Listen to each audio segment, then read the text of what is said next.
पिछले 24 घंटों में एक बहुत डराने वाला आंकड़ा कोरोना का हमारे देश में सामने आया है। ये 2.5 लाख हो चुका है, जो कि बहुत खतरनाक है। हमारे देश में पिछले 24 घंटों में 2,47,417 है। कुछ देर पहले का आंकड़ा हम आपको दिखा रहे हैं, लेकिन अब ये 2.5 लाख को पार कर चुका है। 46,727 नए मामले सिर्फ और सिर्फ महाराष्ट्र में, 27,561 दिल्ली में, और पश्चिम बंगाल तीसरे नंबर पर चल रहा है, जहां 22,155 नए संक्रमित पिछले 24 घंटों में मिले हैं। और ये जो आंकड़ा है बहुत ज्यादा डराता है। इसके अलावा अब यह भी हो रहा है कि 2.5 लाख केसेस, 2,47,417, ये अब से कुछ देर पहले का आंकड़ा हम आपको दिखा रहे हैं। कल यानी कि मंगलवार को 17, ये जो कोरोना मामलों में जबरदस्त तेजी आ रही है। देखिए 46,727 पिछले 24 घंटों में महाराष्ट्र नंबर 1, दिल्ली में 24 घंटे में 27,561 मामले, और यही डराने वाली स्थिति यहां पर है। 16,420 सिर्फ अकेले मुंबई में है। तो कोरोना के रोज मिलने वाले मरीजों का आंकड़ा अब डराने लगा है। बुधवार को कोरोना के 2.5 लाख मामले हमारे देश में आ गए, लेकिन गंभीर बात यहां पर यह है कि अब हॉस्पिटलाइजेशन ज्यादा हो रहा है। 8 राज्यों में किस तरह से स्थिति गंभीर हो रही है। दिल्ली, महाराष्ट्र, पश्चिम बंगाल तो 3 नंबर पर चल ही रहे हैं। महाराष्ट्र पहले नंबर पर, दिल्ली दूसरे, पश्चिम बंगाल तीसरे, लेकिन गुजरात, केरल, तमिलनाडु, कर्नाटक और उत्तर प्रदेश में भी तेजी से मामले बढ़ रहे हैं। तो ये 8 वो राज्य हैं जहां कोरोना बहुत तेजी से फैल रहा है। हम आपको सीधे लिए चलते हैं, एक बहुत खास मेहमान हमारे साथ जुड़ चुके हैं, डॉक्टर रवि मलिक। बहुत धन्यवाद सर हमारे साथ जुड़ने के लिए। डॉक्टर मलिक, एक गंभीर बात यह है कि अब हॉस्पिटलाइजेशन काफी तेज हो रहा है। दिल्ली में 2,500 से ज्यादा सर अब कोरोना पेशेंट एडमिट हो चुके हैं, और मुंबई में 7,000 से ज्यादा। तो पिछले 24 घंटे में डॉक्टर मलिक, अगर 2.5 लाख से ज्यादा केस आते हैं, इसे आप कितना गंभीर मानते हैं सर? सही जी, ये काफी गंभीर विषय है। आप ये देखिए कि पिछले 24 घंटे में हम लोगों ने 27% का इजाफा किया है और लगभग 2.5 लाख के करीब केसेस हो गए हैं। अगर इस प्रोपोर्शन से अगर ये बढ़ते रहे, इस ज्योमेट्रिक प्रोपोर्शन से अगर ये बढ़ते रहे, तो आने वाले समय में 10 लाख केस आराम से हो जाएंगे। और सबसे बड़ी दिक्कत वाली बात यही है कि एडमिशंस भी थोड़ी बढ़ रही है। बिल्कुल, तो हमें ना कहीं जो लोगों को, कहीं ना कहीं सही जी, जो लोगों को ओवर कॉन्फिडेंस है ना कि ओमिक्रॉन से कुछ नहीं होता, जुकाम की तरह आ रहा है, हमें इस ओवर कॉन्फिडेंस में नहीं रहना चाहिए और हमारे को एहतियात बरतनी बड़ी जरूरी है। और समय डेफिनेटली परिस्थिति जो है गंभीर है और चिंताजनक। ये जो अचानक से केसेस बढ़ने लगे हैं सर, हॉस्पिटलाइजेशन 2,500 से ज्यादा दिल्ली हो गया है, 7,000 से ज्यादा मुंबई हो गया है, ये किस तरफ इशारा कर रहा है? देखिए सईद जी, इसमें कोई दो राय नहीं है कि ओमिक्रॉन बड़ी तेजी से बढ़ता है। इसकी ट्रांसमिटेबिलिटी बहुत तेज है। ठीक है, थोड़ा सा एडमिशन रेट कम है, लेकिन ये बढ़ता बहुत तेजी से है। तो अगर नंबर्स बहुत ज्यादा से बढ़ेंगे तो एडमिशन रेट चाहे थोड़ा कम भी हो, वो भी डेफिनेटली अपनी गति पकड़ेगा। तो इसकी वजह से जो है वो शायद एडमिशंस भी ज्यादा बढ़ने शुरू हो गए हैं। और चिंता का विषय यही है कि जब ये इनकी डबलिंग होती है, जब हजारों में, तब तो कोई दिक्कत नहीं होती। जब हम लाखों में आ जाते हैं और उसके बाद में 3, 4, 5 दिन में डबलिंग होनी शुरू हो जाए, तब जो है ये आंकड़ा एकदम से बढ़ता है। अब आप देखिए यूएसए में आज से 4-5 दिन पहले 13 लाख मामले आए थे, जो कि एक बहुत बड़ा रिकॉर्ड है।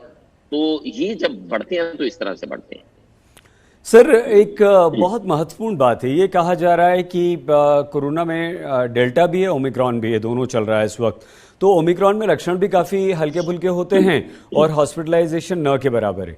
लेकिन मुंबई और दिल्ली, 2 शहरों में जो बहुत तेजी से हॉस्पिटलाइजेशन हुआ है, तो ये सरकारी आंकड़ों से तो उल्टा है सर, इसका क्या कारण है? सही चीज, जो अभी हमारे देश में 2.5 लाख केसेस हो रहे हैं, मैं समझता हूं कि ये टिप ऑफ आइसबर्ग है। ये केसेस काफी ज्यादा है। वजह ये, बहुत सारे पेशेंट्स एसिम्प्टोमेटिक हैं जिन्हें खुद को नहीं पता कि कोरोना है कि नहीं, लेकिन उनको चल रहा है। दूसरा, बहुत सारे पेशेंट्स हैं जो टेस्ट ही नहीं करा रहे, और बहुत सारे ऐसे पेशेंट्स हैं जो टेस्ट घर में कर रहे हैं, होम किट्स अवेलेबल है, लैटरल फ्लो किट्स अवेलेबल है, और वो रिपोर्ट नहीं कर रहे हैं। तो इसकी वजह से जो ये नंबर्स हैं ये काफी कम है। तो स्थिति जो है, अगर हम ग्राउंड की बात करें तो नंबर्स इनसे कहीं ज्यादा है। सर, डॉक्टर मलिक, हम डराना बिल्कुल नहीं चाहते हैं देशवासियों को, लेकिन क्या आपको लगता है कि जो स्थिति अभी हमें कंट्रोल में लग रही है और पिछले 24 घंटे में 2.5 लाख केसेस। दिल्ली मुंबई में पेशेंट्स एडमिट होने वाले काफ़ी बढ़ गए। ये आगे जाकर गंभीर रूप ले सकता है सर? डेफिनेटली स्थिति के ऊपर हमें नजर रखनी बहुत आवश्यक है। डरने की आवश्यकता नहीं है, लेकिन एवरी रीजन के हमें सावधानी बरतनी बड़ी जरूरी है। अपने आप को प्रतिबंधित करना बड़ा जरूरी है, और जितने भी हमारे पास में प्रिवेंटिव टूल्स अवेलेबल हैं, वो चाहे टाइट फिटिंग मास्क हो, चाहे हैंड सैनिटाइजेशन हो, वेल वेंटिलेटेड रूम्स हो या वैक्सीनेशन हो, उनका भरपूर इस्तेमाल करना चाहिए। यही समय है जब हम अपने आप को जो है व्यक्तिगत सुरक्षा अपनी कर सकते हैं और इन चीजों से हमें बचा सकते हैं। आने वाले समय में देखना पड़ेगा कि किस तरह से, अगर हम देखें यूएसए की बात करें तो वहां पर एडमिशन बहुत ज्यादा हो रही है। वहां पर जो एडमिशन रेट है वो भी काफी ज्यादा है, और वहां पर इवन जो कार्डियक पेशेंट्स हैं, स्ट्रोक के पेशेंट्स हैं, उनको प्रॉपर ट्रीटमेंट नहीं मिल पा रहा। तो जब जहां की इतने सक्षम जो साधन संपन्न देश हैं वहां पर दिक्कत हो रही है, तो हमारे यहाँ पर भी दिक्कत आ सकती है। तो हमें प्रिकॉशंस मैक्सिमम लेनी है अगर हम चाह रहे हैं कि इसके ऊपर हमें संपूर्ण विजय प्राप्त करनी है इस बीमारी पर। सर डॉक्टर मलिक, दिल्ली में जो संक्रमण दर है वो 26% तक पहुंच चुकी है सर। और जो आप जैसे एक्सपर्ट जो अनुमान लगा रहे हैं सर, वो ये कह रहे हैं, एक आंकड़ा हमारे पास है कि अगर 1 लाख तक केस आ गए, 70,000 से 1 लाख केसेस तक, आपने भी पिछले प्रोग्राम्स में प्रेडिक्ट किया था कि जनवरी एंड में पीक पर होगा दिल्ली में कोरोना। तो अगर सर 1 लाख तक केसेस आते हैं तो इसका मतलब ये हुआ कि हमें 28,000 ऑक्सीजन बेड, 18,000 से 20,000 आईसीयू बेड्स की जरूरत पड़ेगी। क्या उसके लिए हम तैयार हैं सर? देखिए, सरकारों ने तैयारी तो पूरी कर रखी है। जिस तरह के सेकेंड वेव के अंदर जो स्थिति आई थी, मैं नहीं समझता कि हेल्थ को लेके इतनी गंभीर स्थिति बनेगी, क्योंकि दिल्ली के अंदर 37,000 बेड्स का अरेंजमेंट ऑलरेडी कर रखा है जो ऑक्सीजन युक्त है, और आईसीयू के भी बहुत हजारों बेड्स अभी उन्होंने अरेंजमेंट कर रखा है। ऑक्सीजन और दवाइयों की भी भरपूर मात्रा में तैयारी है सरकारों की, क्योंकि पिछली बार जिस तरह से हुआ था तो मुझे नहीं लगता कि इस बार इस तरह की समस्या बहुत ज्यादा आनी चाहिए। लेकिन फिर भी हमें अपनी इन्वेंट्री चेक करना चाहिए और परिस्थिति को भांपना चाहिए उसके हिसाब से। सही जी, यहाँ से ना सही जी 2-3 चीजें आपको बतानी बड़ी आवश्यक है व्यूअर्स को। प्लीज सर बताइए। हमें प्रोटोकॉल्स को फॉलो करना चाहिए।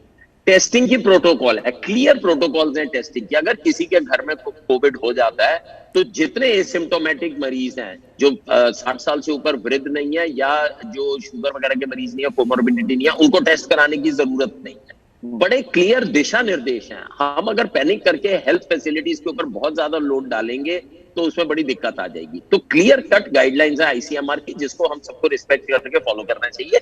अगर किसी की भी घर में कोविड पॉजिटिव आता है तो ये बड़ी क्लियर बात है, अगर उनके साथ में 4 लोग हैं जो यंग है, एसिम्प्टोमेटिक है, जिनको सिम्टम्स नहीं है, उनको बिल्कुल टेस्ट कराने की आवश्यकता नहीं है। इसी तरह से ट्रीटमेंट प्रोटोकॉल्स भी बड़ी क्लियर आ गए।